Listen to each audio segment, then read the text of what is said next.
Olá pessoal, aqui é Tárcio Rodrigues e o Café com o Espiritismo de hoje é sobre o livro A Gênese, capítulo 2, onde Allan Kardec nos traz a reflexão intitulada A Visão de Deus. Kardec formula algumas perguntas neste item sobre por que ainda não podemos ver Deus. Ele diz: se Deus está em toda parte, por que não o vemos? Vê-lo-emos quando deixarmos a terra? E ele mesmo as responde em seguida. A primeira é fácil responder, por serem limitadas as percepções de nossos órgãos visuais, elas os tornam inaptos à visão de certas coisas, mesmo materiais. É assim que alguns fluidos nos fogem totalmente à visão e aos instrumentos de análise. Entretanto, não duvidamos da existência deles. Vemos os efeitos da peste, mas não vemos o fluido que o transporta. Vemos os corpos em movimento sob a influência da força de gravitação, mas não vemos essa força. Os nossos órgãos materiais não podem perceber as coisas de essência espiritual.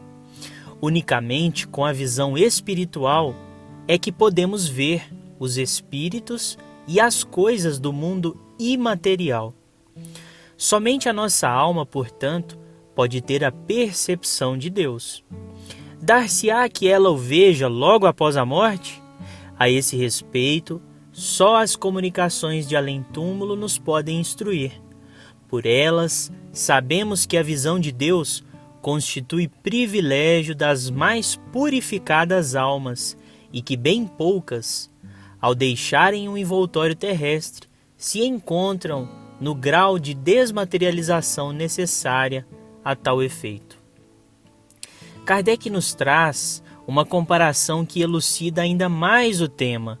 Ele vai dizer que nós, enquanto espíritos imperfeitos, estamos como se fosse nas profundezas de um vale bem fundo, onde paira uma bruma, ou seja, uma neblina muito espessa, que nos impeça de ver claramente o sol.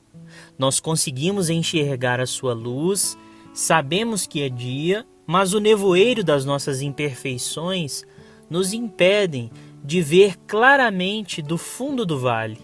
Então subimos uma montanha, até que em determinado momento da subida ultrapassamos essa névoa e conseguimos ver nitidamente o sol. Kardec diz que ocorre exatamente o mesmo com as nossas almas. Apesar de nosso perispírito ser invisível aos olhos materiais, em comparação com a nossa alma, esse corpo perispiritual ainda é muito denso e grosseiro para perceber a realidade imaterial do espírito.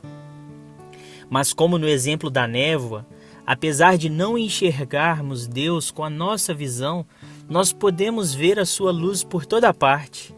A mensagem nos lembra de que nós, como toda a natureza, estamos imersos no fluido vital e na medida em que nos depuramos, vamos compreendendo a origem dessa luz que vem de Deus.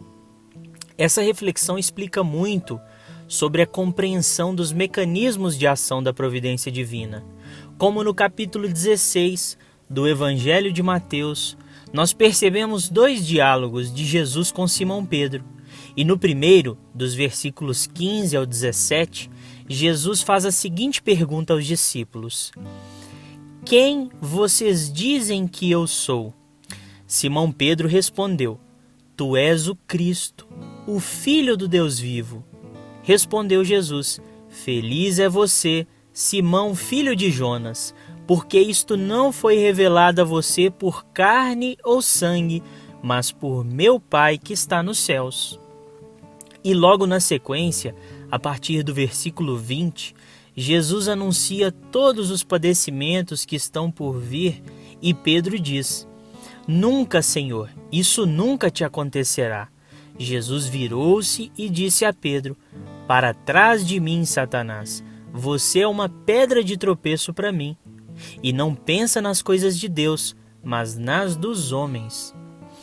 Entendendo Satanás como qualquer um que se faça opositor a Deus, percebemos a pureza do Cristo, que identifica nas duas manifestações de Pedro qual a origem de suas falas. Numa, ele é inspirado por Deus e na outra, pela oposição a ele. Um espírito com a pureza e a grandeza de Jesus já se elevou acima daquele nevoeiro das imperfeições que Kardec se refere e pode perceber Deus com a clareza que ainda nos falta. Reparem que Pedro, em uma das ocasiões, manifesta a luz divina, como seria possível a qualquer um de nós, mesmo ainda sendo espíritos imperfeitos. E finalizamos a reflexão com a conclusão de Kardec. Sob que aparência se apresenta Deus aos que se tornaram dignos de vê-lo? Será sob uma forma qualquer? Sob uma figura humana ou como um foco de resplendente luz? A linguagem humana é impotente para dizê-lo, porque não existe para nós nenhum ponto de comparação capaz de nos facultar uma ideia de tal coisa. Somos quais cegos de nascença, a quem procurassem inutilmente fazer compreendessem o brilho do sol.